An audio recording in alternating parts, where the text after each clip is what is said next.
देश भर के सभी पेंशनधारियों को नमस्कार। साथियों, आज जनवरी 2026 से पेंशन व्यवस्था में ऐतिहासिक बदलाव शुरू किया गया है। आप चाहे भारत के किसी भी राज्य में निवास कर रहे हों, भारत के किसी भी कोने में रह रहे हों, यदि आप पेंशनधारी हैं, आप किसी भी प्रकार की पेंशन प्राप्त कर रहे हैं, तो आज का ये वीडियो आपके लिए जानना बहुत ही खास और महत्वपूर्ण है। देखिए, देश भर में पेंशन बंद होने की जो प्रक्रिया है वो शुरू कर दी गई है। ऐसे कौन से लोग हैं जो पेंशन से बाहर होने वाले हैं, ये अभी अपन इस वीडियो में जानने वाले हैं। तो आप वीडियो को अंत तक जरूर देखें। देखिए, आज की यह जानकारी हर उस व्यक्ति के लिए है जो या तो खुद या फिर अपने परिवार में वृद्धा पेंशन, विधवा पेंशन या दिव्यांग पेंशन का लाभ ले रहा है, उनके लिए महत्वपूर्ण है। यह कोई अफवाह नहीं है, यह कोई अनुमान भी नहीं है, यह ज़मीनी सच्चाई है। जी हाँ दोस्तों, यह एक सच्चाई है जो कि आपको जानना बेहद ही ज़रूरी है। सरकार ने यह स्पष्ट संदेश दिया है कि 31 जनवरी 2026 से केंद्र और राज्य सरकार मिलकर के पेंशन लाभार्थियों का दोबारा सत्यापन कर रही है। जो पेंशन ले रहे हैं उनका दोबारा सत्यापन किया जाएगा, और जो नियमों के बाहर हैं उनकी पेंशन रोकी जा रही है, और जो पात्र हैं उनकी पेंशन बिल्कुल सुरक्षित है, उन्हें समय पर पेंशन मिलती रहेगी। क्यों हो रही है इतनी सख्त जांच? तो सवाल उठता है कि इतने साल बाद अचानक यह सब क्यों हो रहा है, इतनी जांच क्यों कर रही है सरकार? तो देखिए, इसकी वजह बिल्कुल साफ है। वजह क्या है कि जो गलत लोग पेंशन ले रहे थे और फर्जी दस्तावेजों का खेल, और साथ ही पात्र लोग वंचित रह जाते हैं, इसी के लिए सरकार इतना बड़ा जो है ये कदम उठाने जा रही है। अब सरकार चाहती है कि सही व्यक्ति को सही हक मिले और गलत को बाहर किया जाए। तो ये सरकार ने एक अच्छी पहल की है। साथ ही देश भर की स्थिति देखिए, कई राज्यों में 20% से ज़्यादा लाभार्थियों का सत्यापन अधूरा है और लाखों खातों में किस्तें रोकी गई है। यह संख्या आगे और भी बढ़ सकती है। अगर नियम उनके पूरे नहीं किए गए तो लगभग 40 से 50% लोगों की पेंशन रुक सकती है। लेकिन आपको चिंता नहीं करनी है। अब ध्यान से समझिए, किन 3 लोगों की पेंशन बंद होगी। देखिए, एक नंबर पे है विधवा पेंशन। सबसे ज्यादा कार्रवाई यहीं पर की गई है। सरकार का नियम बिल्कुल साफ है।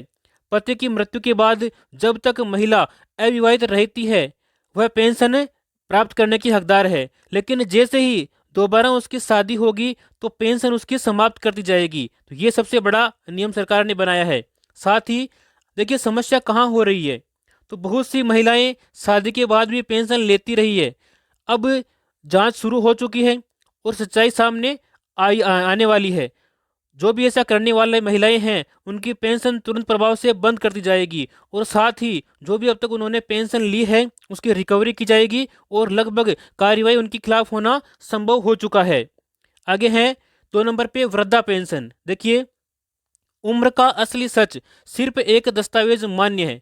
केवल आधार कार्ड ही उम्र के दस्तावेज के रूप में आपके अब मान्य किया जाएगा। वोटर आईडी कार्ड मान्य नहीं है, और साथ ही राशन कार्ड और अन्य पहचान पत्र भी आपके मान्य नहीं है।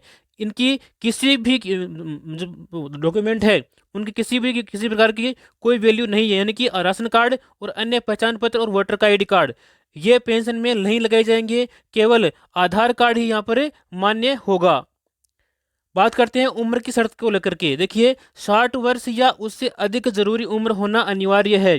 जिसकी भी उम्र 59 या 58 वर्ष से कम है उनको पेंशन नहीं दी जाएगी, उनकी पेंशन चालू नहीं हो पाएगी, बंद हो जाएगी। फर्जी उम्र वालों पर कार्रवाई। कई लोग आधार में 55 वर्ष और वोटर में 70 वर्ष करके पेंशन चालू करते हैं, लेकिन अब जांच में सीधे वो बाहर हो जाएंगे और उनकी पेंशन रोक दी जाएगी। 3 नंबर पे है दिव्यांग पेंशन। अब सख्त मेडिकल जांच, कम से कम 40% अनिवार्यता दिव्यांग होना जरूरी है। जो 40% दिव्यांग है उन्हीं की पेंशन चालू रहेगी। सरकारी मेडिकल बोर्ड का प्रमाण पत्र इसके लिए जरूरी कर दिया गया है। अब देखिए, कौन नहीं आएगा दिव्यांगता में, कौन ऐसे व्यक्ति हैं जो दिव्यांगता की श्रेणी से बाहर होने वाले हैं। देखिए, हल्की उंगली इसकी टेढ़ी हो, या फिर मामूली चोट, अस्थायी बीमारी और आंखों की मामूली कमजोरी जिनके भी हैं वो अब दिव्यांग नहीं माने जाएंगे। दिव्यांगता की कैटेगरी से उनको बाहर कर दिया गया है। सबसे बड़ी कार्यवाही उनके ऊपर यह की गई है कि जो ऐसे लोग नौकरी करते हुए भी दिव्यांग पेंशन लेने पर पकड़े जाते हैं तो उनके खिलाफ जुर्माना भी होगा और साथ ही उनकी जो पेंशन है वो स्थायी रूप से बंद कर दी जाएगी।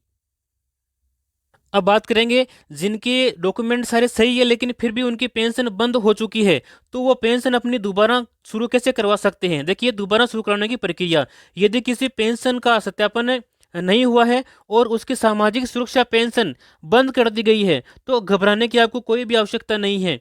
आप दोबारा अपनी पेंशन शुरू कर सकते हैं। पेंशन दोबारा शुरू करने के लिए आधिकारिक वेबसाइट है गवर्नमेंट की, ssp.rajasthan.gov.in। इसके ऊपर जाकर आप फिर से अपना आवेदन कर सकते हैं आधार कार्ड के माध्यम से और अपनी पेंशन को दोबारा फिर से शुरू कर सकते हैं। फिर से शुरू कैसे होगी? यदि किसी पेंशनर का वेरिफिकेशन नहीं हुआ है तो पेंशनर को उपखंड अधिकारी, जिसको अपन एसडीओ बोलते हैं, या फिर विकास अधिकारी, जिसको अपन बीडीओ बोलते हैं, उसके सामने स्वयं को उपस्थित होना होगा और उपस्थित होने के बाद आपको वहां पर पेंशन का सत्यापन करवाना होगा।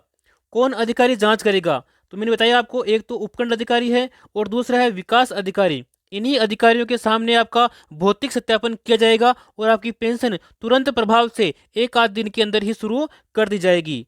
अब देखिए, एक महत्वपूर्ण बात जो कि आपको जानना बहुत ही जरूरी है, यदि आपने अभी तक सत्यापन नहीं करवाया है तो भी आपकी पेंशन बंद ही रहेगी, नहीं मिलेगी आगे वाली पेंशन।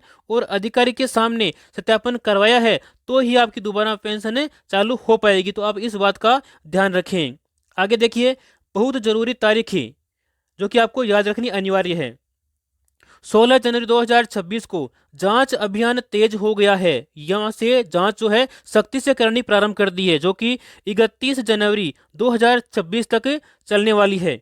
इसमें आपको जीवन का प्रमाण पत्र और ई-केवाईसी दोनों सबमिट करवानी है। यदि आपने ऐसा नहीं किया है तो आपकी आने वाली किस्तें रुकने की पूरी पूरी संभावनाएं यहाँ पर जताई जा रही है। बैंक और डीबीटी की सबसे बड़ी गलती, देखिए, अधिकतर लोग यही फंसते हैं, आकर के यही गलती करते हैं कि उनका जो आधार है वो बैंक लिंक नहीं होता है। तो ये आपको बैंक से लिंक कराना जरूरी है और उसमें डीबीटी एक्टिव भी जरूरी है। आप बैंक अधिकारी को जाकर बोलें कि हमारा ये जो अकाउंट है इसमें आप डीबीटी को चालू कर दें, डीबीटी को अनेबल कर दें, ताकि आपको समय पर सरकार की योजनाओं के जो लाभ मिलते हैं उनके पैसे आपके खाते में मिलते रहें। साथ ही नाम की जो स्पेलिंग है वो आपकी अलग है तो उसको भी आप सुधरवा लें, और जन्म तिथि अलग है तो भी आपका पैसा रुक सकता है। तो आप इन सब बातों का ध्यान रखें, इनको चेक करें, तभी आप आवेदन इसमें करें। पेंशन चालू रखने की पूरी चेक लिस्ट, देखिए, इसमें एक तो आपका आधार सही होना जरूरी है, बैंक लिंक होना जरूरी है, उसमें डीबीटी चालू होना जरूरी है और जीवन प्रमाण पत्र में सही आयु होना जरूरी है, ई-केवाईसी आपकी हो रखी है, या फिर किसी प्रकार की आपको इसमें समस्या हो तो आप या तो अपने ई मित्र केंद्र, जिसको अपन सीएससी बोलते हैं, या फिर पंचायत में या फिर ब्लॉक कार्यालय में जाकर के व्यक्तिगत रूप से आप इसमें संपर्क करें और अपने जो सुझाव हैं, अपनी समस्या उनको बताएं, ताकि तुरंत प्रभाव से समस्याओं का निदान हो सके। अब एक राहत की खबर, 2026 में पेंशन बढ़ोतरी की तैयारी सरकार ने शुरू कर दी है। देखिए, कई राज्यों में 1,000 रुपये, किसी राज्य में 1,100 रुपये, कहीं पर 2,000 और कहीं पर 3,000 रुपये तक जो है आगे और बढ़ाने की संभावनाएं जताई जा रही है। सरकार का उद्देश्य बिल्कुल साफ है कि जो पेंशनधारी हैं वो अपना सम्मानजनक जीवन जिए, आत्मनिर्भर होएं और सामाजिक सुरक्षा उन्हें मिले, और बुजुर्ग, विधवा, दिव्यांग, ये किसी भी व्यक्ति पर बोझ न बने, आत्मनिर्भर बन के अपनी जो है जीवन यापन करें। अंतिम और ज़रूरी बातें, देखिए, यदि आपके दस्तावेज फर्जी हैं, जानकारी गलत है, नियमों की आपने अनदेखी की है, तो भी आपकी पेंशन बंद होकर ही रहेगी, तो इस बात का आप ध्यान रखें। अब अंत में निष्कर्ष क्या निकलता है, आप ध्यान से सुनिए। देखिए, 31 जनवरी 2026 के बाद में जो भी पेंशन लेने वाले पात्र व्यक्ति हैं, केवल उन्हीं को पेंशन मिलने वाली है। जो गलत फर्जी तरीके से पेंशन लेते हैं उनको किसी प्रकार से छूट नहीं दी जाएगी। अगर आप सही हैं तो घबराएं नहीं, आपकी पेंशन चालू रहेगी, बंद नहीं होगी। तो इस बात का आप ध्यान रखें। यदि आप चाहते हैं कि ऐसी ही महत्वपूर्ण जानकारियाँ हमें आगे भी मिलती रहे तो आप इस वीडियो को सब्सक्राइब करें और इस चैनल को अपने साथियों के साथ शेयर करें, ताकि वो भी जानकारी से जुड़े रहें और वो भी अपने पेंशन बंद होने से रोक सकें। मिलते हैं अपने अगली वीडियो में, तब तक के लिए जय हिंद, जय भारत।